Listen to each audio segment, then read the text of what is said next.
On this slide, we begin to discuss why the delta function appearing in the optical transition rate is an idealization, and why in a real semiconductor it is often replaced by a broadened line shape function. Up to this point, when we used Fermi's golden rule to describe optical absorption, we encountered delta functions such as the ones shown here. This delta function expresses exact energy conservation. It says that the transition occurs only when the photon energy h bar omega exactly matches the energy separation between the final and initial electronic states. However, this is an idealized result. It assumes that the initial and final electronic states are perfectly well-defined stationary states, and that the transition coherence can last indefinitely. In a real semiconductor, this is not strictly true. An electron or a Hall state is better regarded as a quasi-particle state interacting with its surrounding environment. It can scatter with phonons, impurities, defects, interfaces, and other carriers. It can also relax from one state to another. These processes gradually destroy the phase correlation between the initial and final states involved in an optical transition. This phase correlation is what we call the transition coherence. To understand this more clearly, let's write a simplified two-state wave function as shown in this equation. Here, cat I is the initial state, and cat F is the final state. The coefficients C sub I of t and C sub F of t describe the probability amplitudes of occupying these two states. The important point is that these two components have a relative phase. The phase difference between them evolves as e to the minus I omega Fi times t, where omega Fi is the unperturbed energy difference between the two states divided by the reduced Planck constant. This relative phase oscillates at the transition angular frequency omega Fi. If there is no scattering and no relaxation, which lead to dephasing, this phase relationship remains well defined forever. In that ideal case, the transition behaves like an oscillator with one exact frequency. Therefore, the optical spectrum is infinitely sharp.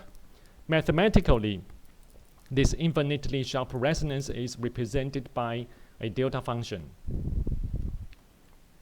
So the key message of this slide is the delta function corresponds to an ideal transition with infinite coherence time and a perfectly well-defined transition energy.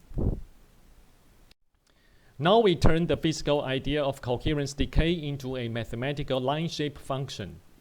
As described in the previous slide, in a real semiconductor, an electron or Hall state doesn't evolve as an isolated ideal quantum state. It interacts with its environment through scattering and relaxation processes. These interactions gradually destroy the phase memory of the optical transition. A simple and very common phenomenological model is to assume that the transition coherence decays exponentially in time, as shown in this expression, where gamma is the damping rate with units of angular frequency.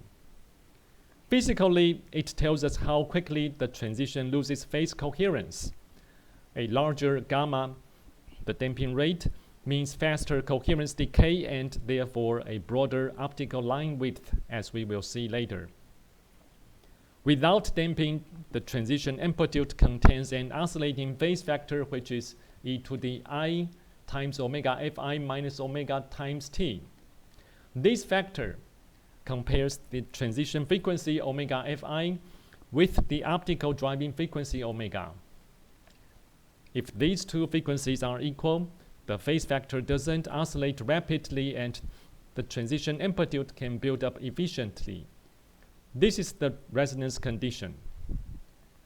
When coherence decay is included, the oscillating factor is multiplied by the damping factor e to the minus gamma t.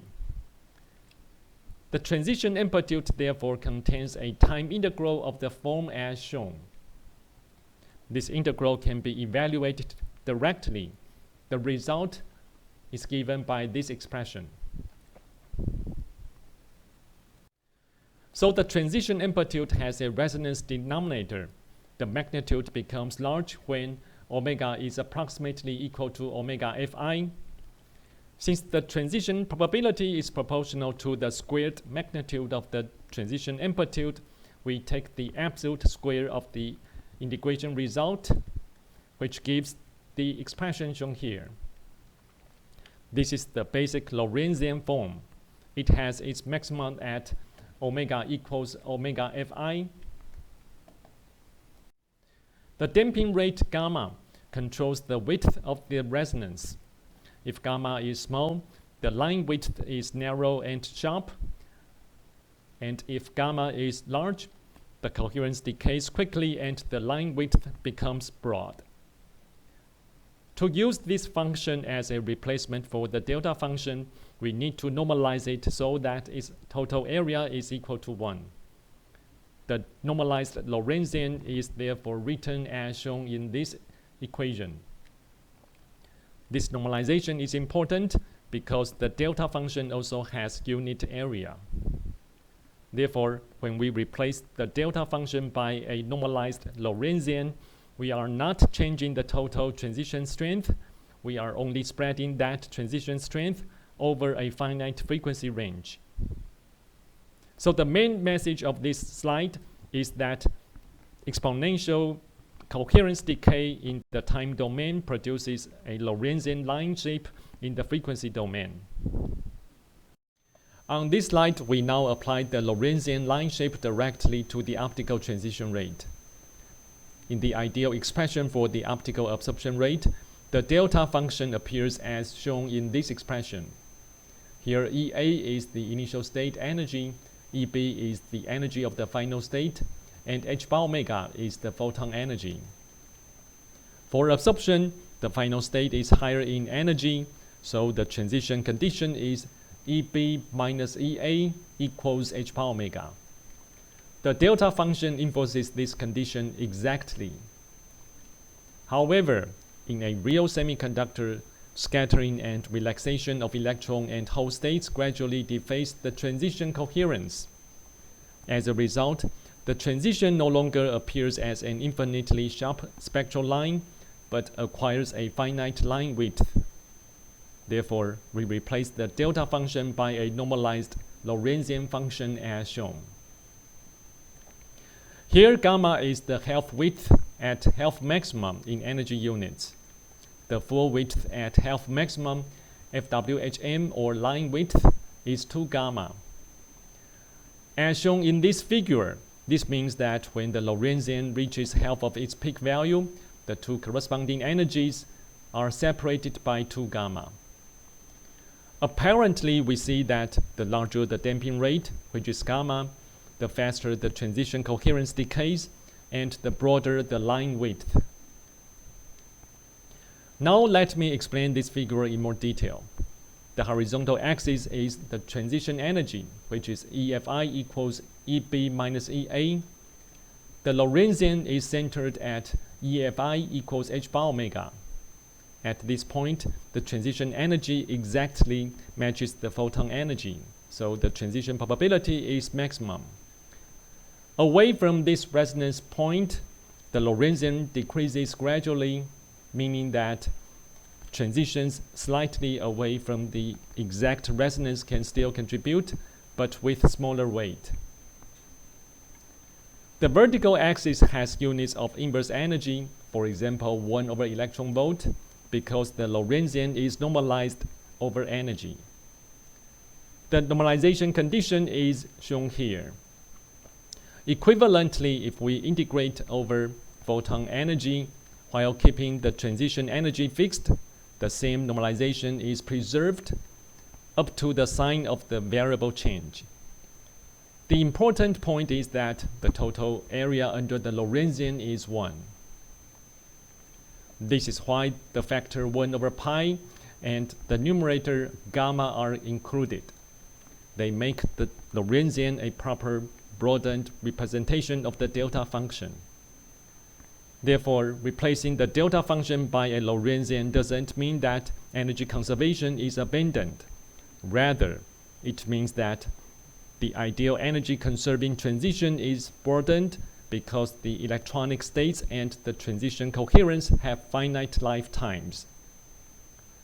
In the context of the optical absorption and even stimulated emission, this replacement is very useful. Without broadening, the calculated absorption spectrum would contain infinitely sharp features. The line width is determined by the finite transition coherence time, which is mainly limited by scattering and relaxation processes of the electron and hole states. Finally, it is worth mentioning that Lorentzian broadening is most appropriate for homogeneous lifetime or dephasing broadening. In semiconductor optics, homogeneous broadening refers to the case in which many carriers undergo the same type of optical transition, and each transition has the same central transition energy, EFI, and experiences the same transition coherence decay in time. As a result, every transition is broadened in the same way with the same line width parameter. If the transition coherence decays exponentially, the corresponding homogeneous line shape is Lorentzian. So the main message of this slide is a real semiconductor transition has a finite line width, and this line width can be modeled by replacing the ideal delta function with a normalized Lorentzian function.